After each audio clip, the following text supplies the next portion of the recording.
Hi guys, welcome back sa ating lecture. So for this video, we're going to discuss about crashing and cost planning. Okay, so reducing time and cost. The activity of the project constructions are normally estimated for some given level of resources. However, on some several occasions, the length of the project time activities were reduced by injecting additional resources. The urgent desire to shorten the project construction time is influenced by the following factors. Okay, so we all know that in the construction industry, a project is dictated by resources. So resources and at the same time. So if we have the resources, then we can adjust our project time or duration with respect to time. So what are the factors that are affecting or influencing in the desire to shorten our construction project time or duration? So first is the direct cost. So the direct cost, these are the costs which are directly related to the production. Okay? You have the materials, the labor, the equipment costs. So una pa lang na-describe na natin yan with respect to this subject, no? And number two, you have the indirect cost. So indirect costs, these are those costs which are not directly related to the production. So you have the administration, the personnel, the security costs, and alike. So hindi yan kasama sa mga direct costs natin. If you can recall from our cost estimates, ang sinasama natin sa bill of materials and cost estimates would only be the material cost, the labor cost. Yun lang. And sa pag-solve naman natin ng unit cost, we involve equipment cost. But for the direct cost, ito yung mga personnel na hindi directly involved sa estimate natin, but they are essential to the project. Okay?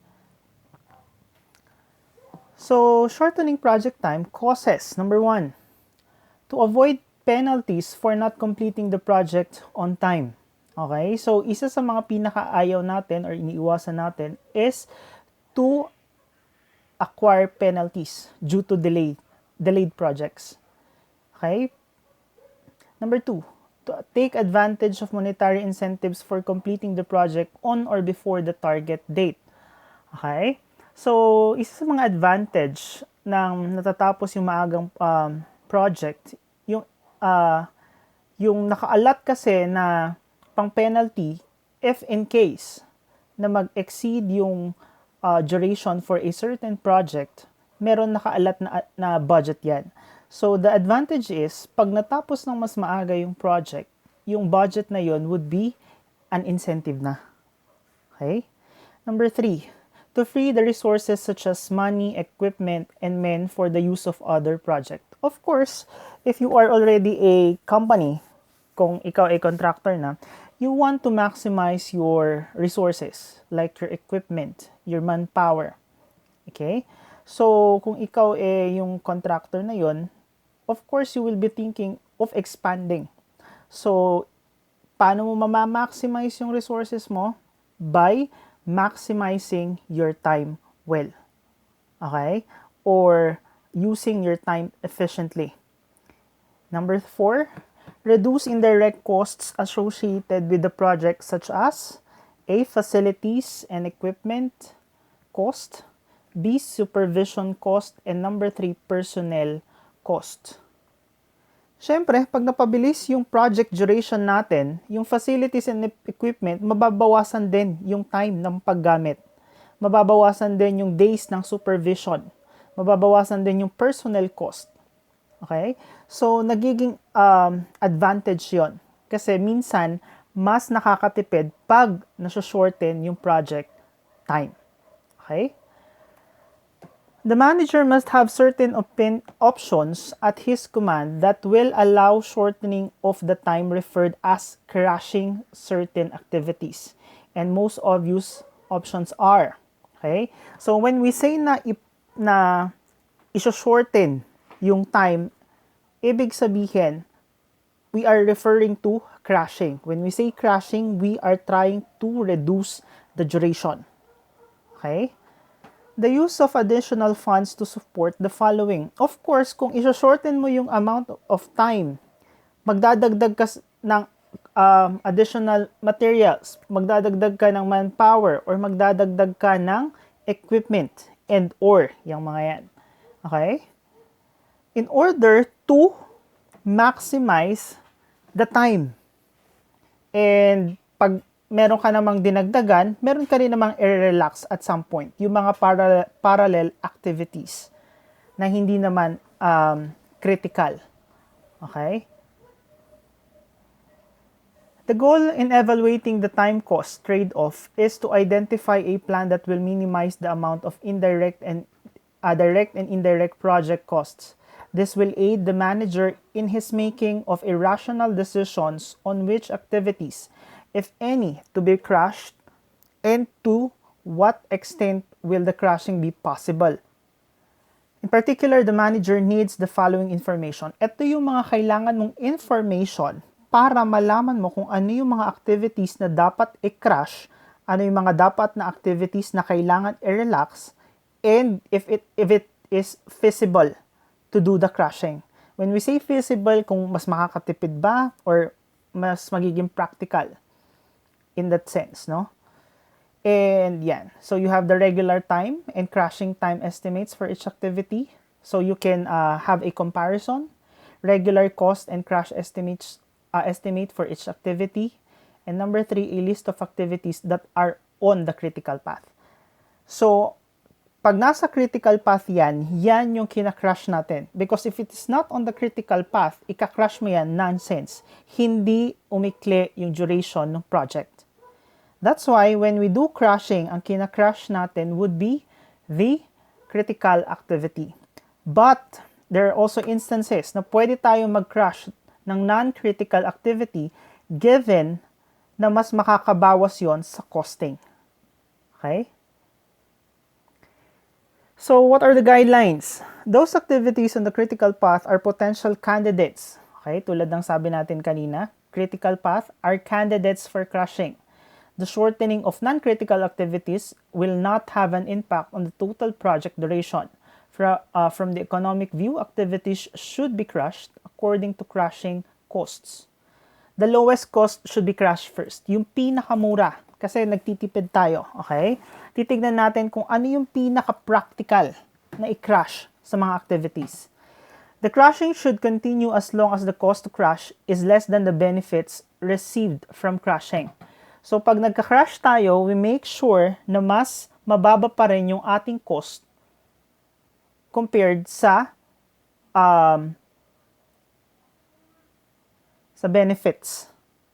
Kasi kung mas mataas na yung disadvantage compared sa benefits, then it is useless crashing. Okay? Mamaya, mas maintindihan natin yan via example. So, you have here a graph. On the y-axis, you have here the costing. And on the x-axis, you have here the project length. Okay? So, if it will not be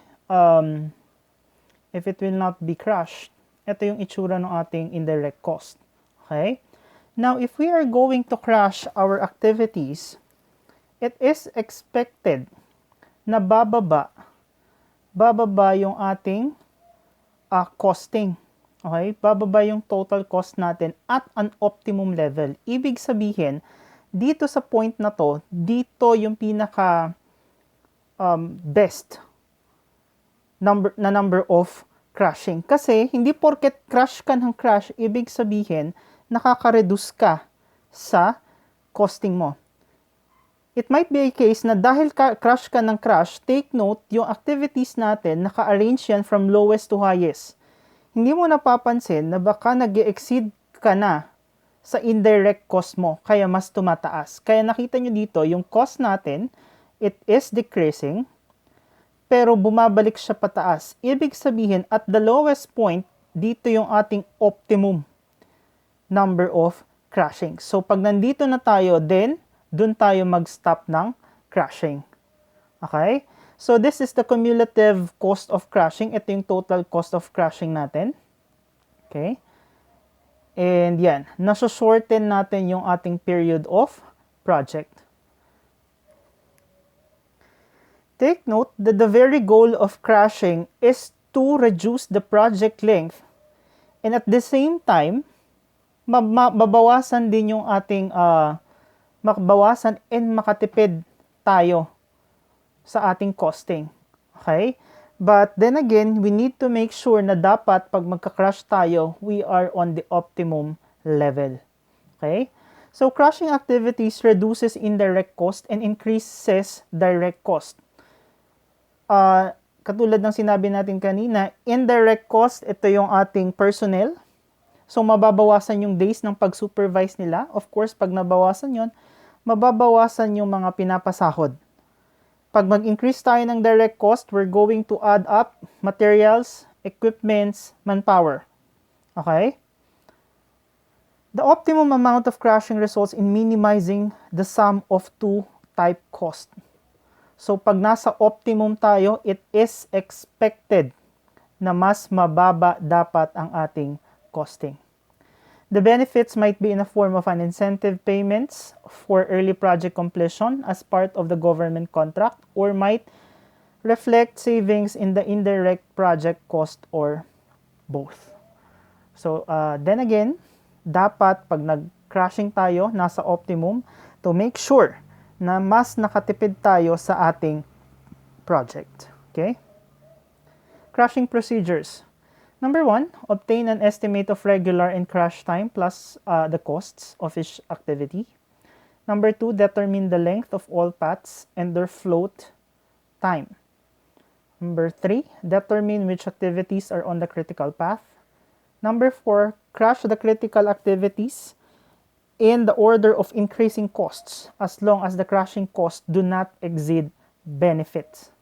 Okay? There are instances where 2 or more paths may have become critical as the original critical path becomes shorter. So the next improvement will require simultaneous shortening of the 2 or more paths. In some instances, it is more economical to shorten an activity that is on 2 or more of the critical paths.